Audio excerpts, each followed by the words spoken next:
Hello everyone, my name is Danny and today we're going to be making slutty brownies because we are just sluts around here. And all slutty brownies are a layer of cookie dough and then a layer of Oreo cookies and then a layer of brownies. And they are sinfully good and everybody will be raving about them for days wondering how you made them, and they are one of the simplest things to make. So let's get started by showing you the ingredients. 1 family-sized tube of Pillsbury chocolate chip cookie dough.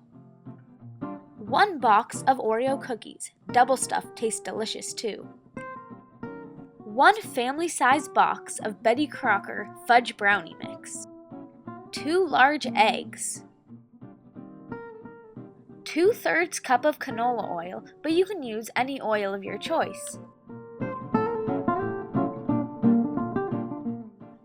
Now measure 1/4 cup of water.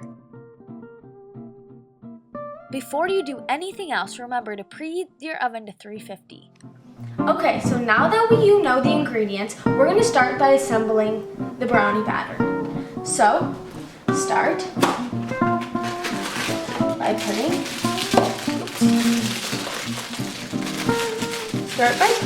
the brownie mix into the bowl.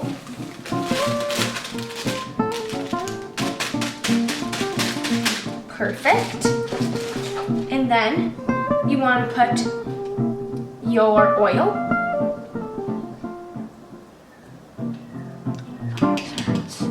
And last but not least, the water.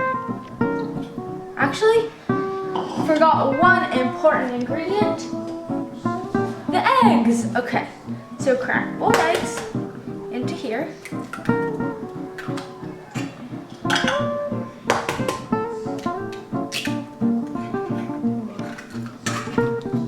We're just going to give it a whisk.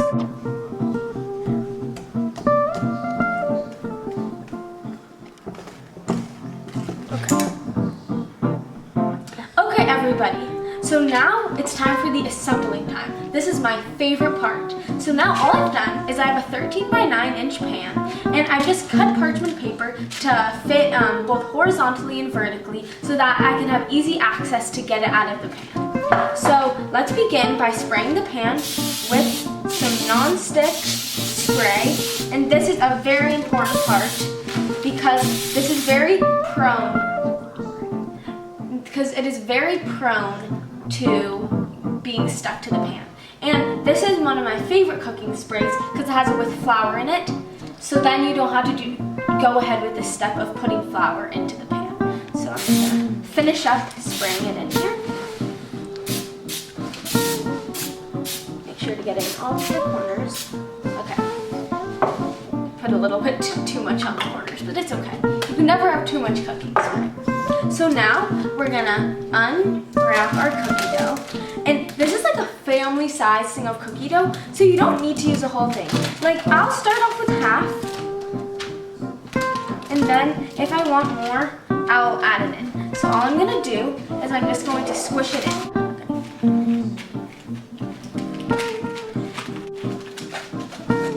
Okay, so now we have all of the cookie dough in the bottom of the pan. So now we're going to take our Oreo cookies and we're just going to line them up, and this usually fits about 5 in each row.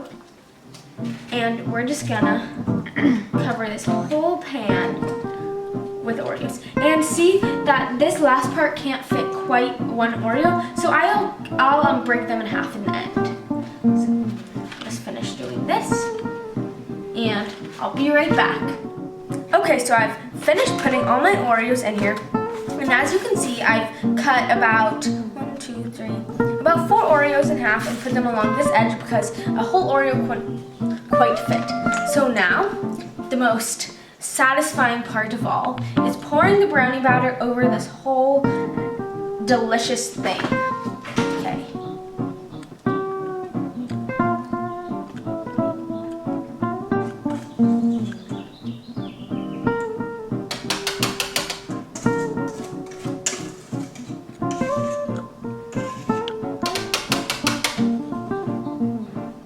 Okay, so I poured my brownie batter over, and now I'm just going to even it out with a spatula.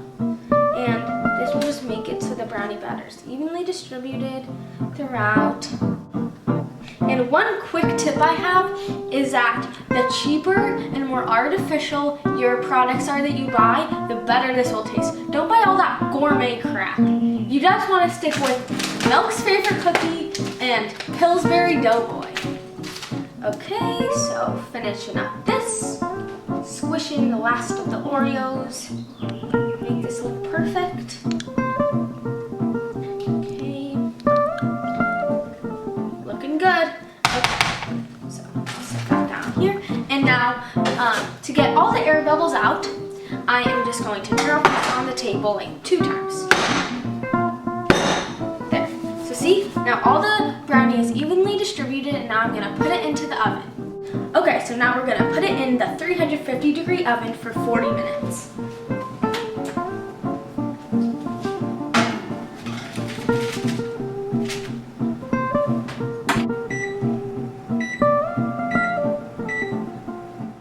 Okay, so once the timer has gone off, you're gonna take the brownies out of the oven and take a toothpick and put it inside to make sure that they're fully cooked. Perfect. Now, you're gonna let these sit out for an hour up to overnight because it will be irresistible, but they really need to sit or else they'll be all gooey and gooey. So I've let my brownies sit for about 4 hours until they are completely cooled. So now I'm taking it by the parchment, taking it out. That's why I put the parchment paper in there, because it made it very easy to remove from the pan. So now fold down the parchment, and now I'm going to cut it into about 20 square bars.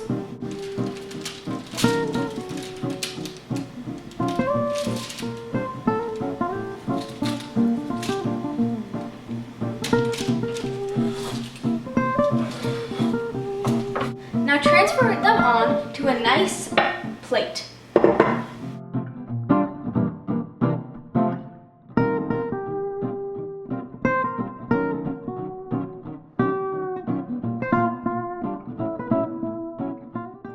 Now here's the finished product. They sure are delish, but they're not too nutrish.